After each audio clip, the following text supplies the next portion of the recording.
Mon père avait l'habitude de dire, il y a très longtemps, j'étais beaucoup plus jeune, tu vas dans un village ou dans un endroit où tu trouves les gens en train de danser à gauche. Toi aussi, il faut danser à gauche. Tu vas et que tu trouves les gens en train de danser à droite. Il faut aussi danser à droite. Il ne faut pas essayer de danser différemment des gens. Ça ne veut pas dire qu'il faut nécessairement adopter la danse à gauche. Ça veut dire que quand vous êtes parmi eux, il ne faut pas te faire différent. La loi du pouvoir nous en parle aussi. Vous faites différent des gens un peu de trop, vous en subirez les conséquences, tôt ou tard. Vous connaissez une histoire d'un voisin, certainement quelque part en Afrique, que personne ne voit, une personne à qui on ne parle jamais, qui est toujours, vous voyez, toujours enfermé dans sa maison, ne se présente jamais quand il y a des histoires, quand il y a deuil chez autrui. Qu'est-ce qui se passe quand il y a quelque chose de grave qui se passe chez lui? Les gens ne le regardent pas. Bon, c'est vrai que les Africains ne sont pas très, très durs comme ça. Mais en tout cas, comparé à la manière dont les gens réagiraient dans une situation normale avec une personne normale, on ne le regarde pas. Vous allez quelque part, vous trouvez des sentinelles assis ou travaillant. Il faut chercher la bonne correspondance avec les sentinelles.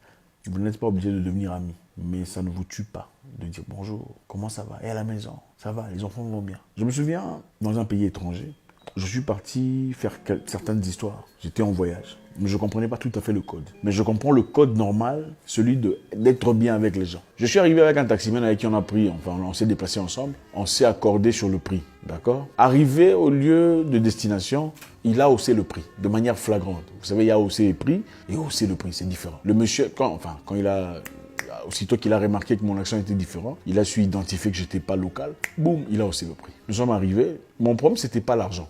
Mon problème c'est, moi je n'aime pas que quelqu'un pense qu'il va se foutre de ma gueule. Je lui ai dit, monsieur, on était à deux, pourquoi vous faites ça? Non, il faut me payer, c'est autant que je veux. J'ai dit, mais c'est pas ce qu'on s'est convenu. Non, vous allez me payer, tu vois, nous ici chez nous dans notre pays, hein, nous sommes... Au fait, il a fait ça pourquoi? Parce que généralement, dans ce pays-là, aussitôt qu'il y a un problème avec un taximan, les autres taximens viennent se mettre ensemble et on te bat. Il y a beaucoup de gens qui ont perdu la vie comme ça. Discussion avec un taximan. Il peut même t'inventer une histoire que tu n'as pas voulu le payer. Pourtant, c'est lui qui sait te manipuler. Le reste des taximens viennent, on ne pose même pas de questions. On ne sait même pas de comprendre ce qui se passe. Tout le monde te saute dessus, on te bat.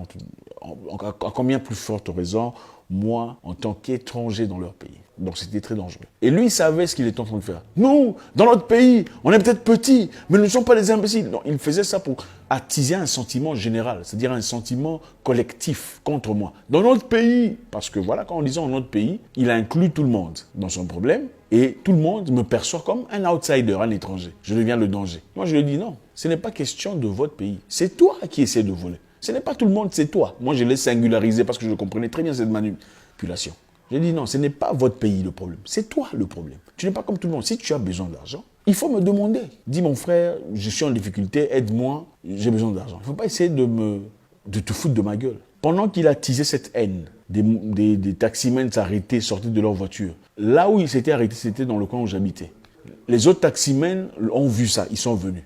Okay? Les autres taximens sont venus, on l'a arrêté. Non, il ne faut pas faire ça. Pourquoi? Parce que ces taximens sont des gens à qui je disais bonjour à chaque fois que je sortais pour aller faire ma petite course. Bonjour, comment ça va? Vous allez bien? Salut, comment allez-vous? On me connaissait. C'était un pays étranger dont je n'avais aucune appartenance. Mais ma gentillesse, ma sympathie, ma capacité de faire le caméléon. Tu arrives chez les gens, tu vois la femme qui vend les bananes dans le coin d'à côté, tu achètes les bananes dans le coin d'à côté, au lieu d'aller en acheter dans un supermarché où personne ne te connaît. Tu achètes dans le coin d'à côté chez la dame, au coin, elle te reconnaît, les taximens te voient, les gens te voient, on dit « Ah ok, il est peut-être nigérian » parce que beaucoup de personnes pensent que je suis nigérian. Je ne sais même pas pourquoi. Il est peut-être nigérian, mais il est gentil. On le connaît, le Nigérian là, qui vient ici.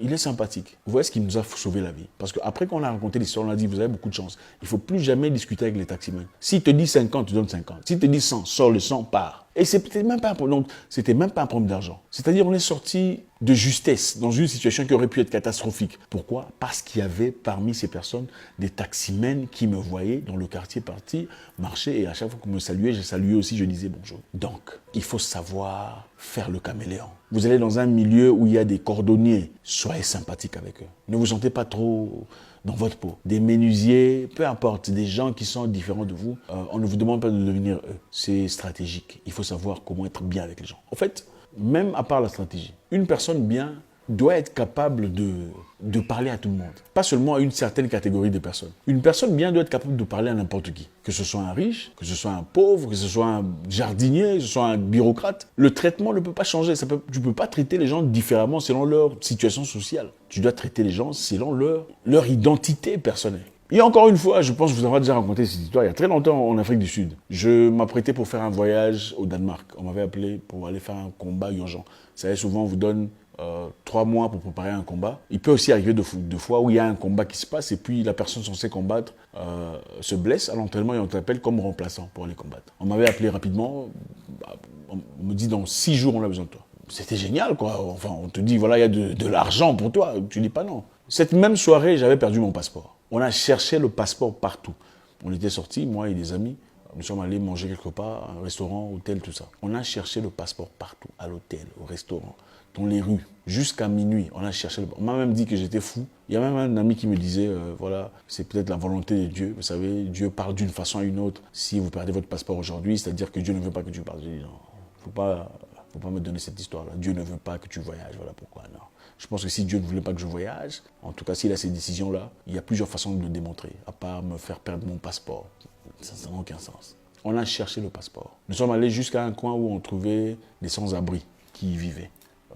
On est parti, j'ai approché, enfin je suis gentiment parti. On m'a demandé qu'est-ce qui se passe, qu'est-ce que tu cherches. J'ai expliqué, je cherche un passeport. Ton passeport, oui, il y a ton visage, ouais, ok. Est-ce qu'il y a une photo? J'avais une photo dans mon téléphone, j'ai montré. Tu l'as perdu ici? J'ai dit oui. Bon, si tu l'as perdu ici, on va le retrouver. Je suis parti. On m'a rappelé quelques temps plus tard au téléphone. Viens un peu, viens, je suis arrivé. On m'a montré la pochette, l'enveloppe, parce que voilà, il y a le passeport, puis il y a l'enveloppe dans laquelle on place le passeport pour le protéger. Ça, c'est à toi. J'ai dit oui, ça c'est à moi, mais le passeport n'y est plus. Bon, normalement, dans ce pays-là, on peut prendre ton passeport. Il y a des systèmes, on prend ton passeport, on change le visage. Et puis voilà, on le vend à une personne qui, enfin, puisqu'il y a tout ce qu'il y a dedans, capacité de voyager, aller aux États-Unis, en Europe. On peut le vendre à une personne, un Africain, pour voyager avec mes identifiants, avec mon nom, à beaucoup d'argent. On a cherché le passeport jusqu'à 6 h du matin. C'était de 20 h à 6 h du matin. Nous sommes allés dans une porte bizarre, enfin nous sommes allés dans un endroit bizarre. On a frappé là-bas. Ouvrez, ouvrez. Le monsieur est sorti. C'est toi, c'est à vous. C'était mon passeport. Pourquoi? C'est parce que j'avais toujours eu des bons rapports avec ces personnes. À chaque fois que tu le vois, tu dis bonjour, tu salues, tu es sympathique. Donc quelque part, il y a ce sentiment exceptionnel. Il y a ce sentiment exceptionnel qu'on crée à ton égard, seulement par le simple fait d'être une personne normale. Regardez, vous avez un cuisinier que vous insultez. Vous insultez votre cuisinier. Vous êtes mal. Bon, ça me choque. Comment tu peux maltraiter, mal payer, insulter ton cuisinier? Celui qui a accès à la nourriture que tu vas manger. Et tu es là en train de... Toi, stupide. Bon, ça m'étonne. Qu'est-ce qu'il peut mettre dedans? À part même t'empoisonner. Imaginez-vous seulement toutes les choses mauvaises qui peuvent être dans votre... Il faut réfléchir. La personne qui prend soin de votre enfant, il faut bien l'entretenir. Il faut bien l'encadrer. Elle doit se sentir comme un membre de ta famille. J'ai vu une vidéo il y a très longtemps d'une femme, une bonne, qui était vraiment maltraitée. Et qu'est-ce qui s'est passé? À l'égard de sa patronne, elle a pris des excréments de son corps. Elle a placé dans la nourriture pendant qu'elle cuisinait. Mais les gens sont tombés malades. C'est après avoir fait des tests de sang, c'est après avoir vérifié comment on appelait la caméra qu'on avait placée, qu'on a remarqué que chaque fois, elle mettait des trucs dans le... Vous voyez un peu. Ces gens-là, on doit les traiter de manière très particulière. Vous venez à la maison, vous achetez des cadeaux à tout le monde, sauf à la bonne. Vous pensez quoi? Comment vous pensez qu'elle se sent? Autant c'est une bonne, il faut qu'elle se sente appréciée, ou au moins flattée sans qu'elle le sache, sans qu'elle ne comprenne que c'est de la flatterie. Il faut donner, il faut l'entretenir, parce que ce n'est même pas pour elle que vous le faites. Vous le faites pour vous-même. C'est un investissement. Parce qu'une personne, évidemment, si on veut, écoutez, si les gens méchants, nous vivons dans un monde bizarre, si les gens méchants aujourd'hui veulent vous atteindre, vous pensez qu'on va passer à travers qui? Les gens proches de vous, n'est-ce pas? Votre chauffeur, c'est pas le chauffeur, la sentinelle, le domestique. Vous êtes toujours très impoli, très sévère. Votre domestique peut mettre n'importe quoi dans votre nourriture. Si on lui offre assez d'argent, vous pensez que... C'est ça. On ne vous dit pas de changer. Vous allez dans un milieu avec des musulmans. Soyez gentil avec les gens si vous êtes chrétien. Vous ne pouvez pas commencer à condamner les gens, à juger. Ah non, tu vois, il faut accepter les seigneurs. Il faut laisser ces histoires-là. OK? Je vous avais parlé une fois d'un monsieur à qui j'avais accordé une opportunité de travail. Il est venu, mon cher, je suis en difficulté, j'ai besoin d'argent, je n'ai pas de boulot, tout ça. Je suis dans un pays arabe, tout ça. Je l'ai présenté à une personne que je connaissais, une personne très influente, qui pourrait lui offrir un boulot. On l'a offert un boulot où il avait beaucoup d'argent, beaucoup plus que la moyenne des gens reçoivent aujourd'hui. Sans taxe. Quelques jours après, il a commencé à prêcher Jésus à un arabe. Tu vas dans un pays arabe, tu commences à prêcher Jésus à un arabe qui vient te donner un boulot qui va changer ta vie. Il faut être être bête pour faire ces histoires. Vous n'êtes pas obligé de prêcher les gens partout où vous allez, en tout cas, de manière indélicate. Il y a des façons de le faire, d'accord. Si c'est votre objectif, il faut être délicat. Ce n'est pas directement, ce n'est pas n'importe qui. Hein. Il faut savoir comment communiquer avec les gens. Même dans la Bible, le gars là, comment il s'appelle Joseph. Quand Joseph a été envoyé en Égypte, est-ce qu'il a commencé à prêcher le roi d'Égypte? Non, il n'a pas fait. Le pharaon, pourquoi il n'a pas prêché le pharaon?